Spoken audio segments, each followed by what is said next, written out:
Lagacharla pharma భూముల సేకరణలో భాగంగా గిరిజన రైతులపై పెట్టిన కేసులు, కలెక్టర్పై జరిగిన దాడితో పాటు గిరిజన మహిళలపై జరిగిన పోలీసుల అసభ్య ప్రవర్తనపై నిజ నిర్ధారణ కమిటీ ఈ నెల 20వ తారీఖున ఆ గ్రామంలో పర్యటించి వివరాలు సేకరిస్తుందని సేవాలాల్ సేన వ్యవస్థాపక అధ్యక్షుడు సంజీవ నాయక్ తెలిపారు. ఓయూ ఆర్ట్స్ కళాశాల వద్ద గిరిజన విద్యార్థి సంఘాల ఆధ్వర్యంలో ఏర్పాటు చేసిన సమావేశంలో సంజీవ నాయక్ మాట్లాడుతూ నిర్ధారణ కమిటీలో పౌర హక్కుల సంఘంతో పాటు అన్ని గిరిజన సంఘాలతో జేఏసీగా ఏర్పాటు చేసినట్లు ఆయన తెలిపారు. నిజ నిర్ధారణ కోసం లగచర్లకు వెళ్తున్న ప్రతినిధుల బృందానికి ఎలాంటి అడ్డు చెప్పకుండా ప్రభుత్వం సహకరించాలని ఆయన కోరారు.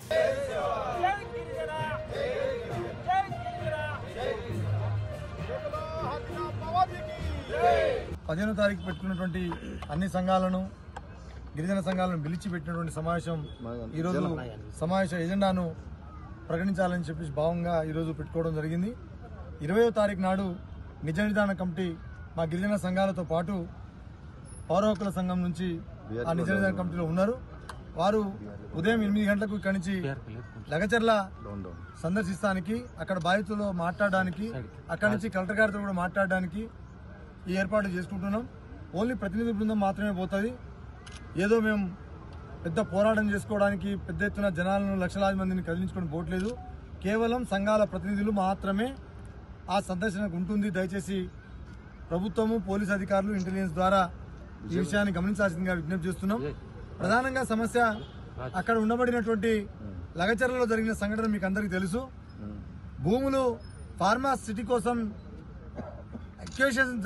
ల్యాండ్ ఎక్వేషన్ జరుగుతున్నప్పుడు అది ఒక పద్ధతి ప్రకారం 2013 ల్యాండ్ ఎక్వేషన్ యాక్ట్ సెక్షన్ 10 ఏదైతే చెప్తుందో దాన్ని అతిక్రమిస్తున్నారు. అది అగ్రికల్చర్ ల్యాండ్ ను తీసుకోకూడదని చాలా స్పష్టంగా ఉన్నది సెక్షన్ 10లో. అయినా దాన్ని తీసుకోవడానికి ప్రయత్నం చేస్తున్నారు. ఆ తీసుకోవడంలో కూడా మొత్తం గిరిజన భూములు ఉండడం చాలా బాధాకరం. అది నిన్న మొన్న నుంచి ఏదో కలెక్టర్ గారి మీద జరిగినటువంటి పరిణామంతో వ్యతిరేకతో చేస్తున్నటువంటి పరిస్థితి కాదు. గవర్నమెంట్ వచ్చిన తెల్లారి నుంచే అక్కడ ఫార్మాసిటీ పెడతా అంటే అక్కడి నుంచి వ్యతిరేకిస్తున్నటువంటి ప్రజలు, ఆ నియోజకవర్గ ప్రజలే, అక్కడి బిడ్డలే చెప్తున్నారు. మరి వారికి తెలిసి కూడా ఎందుకు జిజ్జుకు అక్కడ ఫార్మాసిటీ పెట్టాలనుకుంటున్నారో మాకు ఇప్పటికీ అర్థం కావట్లేదు. పైపెచ్చు ఆ ఫార్మాసిటీకి సంబంధించిన రైతులు కలెక్టర్ గారు పోయినప్పుడు మా మీద దాడే జరగదని కలెక్టర్ గారు చాలా స్పష్టంగా చెప్పిన తర్వాత ప్రభుత్వం కానీ కొన్ని మీడియా పత్రికలు కానీ దాడి చేసింది అని పోలీసులను ముందు పెట్టి రాత్రిపూట మా గిరిజన తండాల్లో, లంబాడి తండాల్లో ఇళ్ల మీద పడి ప్రెగ్నెన్సీ ఉన్నటువంటి మహిళల పక్క నుంచి భర్తలను ఎత్తుకుపోవడం, ఆడవాళ్ళ మీద ఎక్కడ పడితే అక్కడ చేతులు పెట్టి పిసకడం, ఇది చాలా దారుణమైనటువంటి సంఘటనగా మేము భావిస్తా ఉన్నాం. ఇలాంటి పరిస్థితులు తెలంగాణ రాష్ట్రంలో చూస్తామని మేము అనుకోలేదు. ఈ రాష్ట్ర ప్రభుత్వం తెచ్చిందే మా లంబాడీలు. మేము ఓట్లు వేస్తే మేము పెట్టినటువంటి ఓట్లతోటి, భిక్షతోటి ముఖ్యమంత్రి అయినటువంటి రేవంత్ రెడ్డి గారి నియోజకవర్గంలో అక్కడ ఉండబడిన లంబాడీల మీద పోలీసులు రాత్రిపూట పోయి ఎక్కడ పడితే అక్కడ ఆడవాళ్లను గలీజ్గా చేయడం అనేది చాలా బాధాకరం. దీన్ని తీవ్రంగా ఖండిస్తున్నాం. ఇది మంచి పద్ధతి కాదు. ప్రభుత్వం అభివృద్ధి చేయాలనుకుంటే దానికి ఒక పద్ధతి, ప్రొసీజర్ ఉంటుంది. ఆ ప్రొసీజర్ ని ఫాలో కావాలి. గిరిజనులకు ప్రత్యేకం ఉన్నది 5th షెడ్యూల్, 6th షెడ్యూల్. అవి ఏం చెప్తున్నాయి? గిరిజనులకు సంబంధించిన గ్రామ సభ ఏం చెప్తుంది?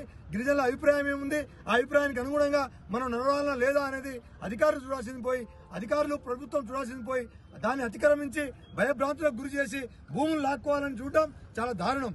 దీన్ని తీవ్రంగా వ్యతిరేకిస్తున్నాం, ఖండిస్తున్నాం. అయినా ముఖ్యమంత్రి గారికి మా సూచన, మేము ముఖ్యమంత్రిగా చేసింది దీనికోసమేనా? కాదు కదా. అందుకనే ఇప్పటికన్నా బేషరతుగా వాళ్ళ మీద పెట్టిన కేసులు విరమించుకోవాలి.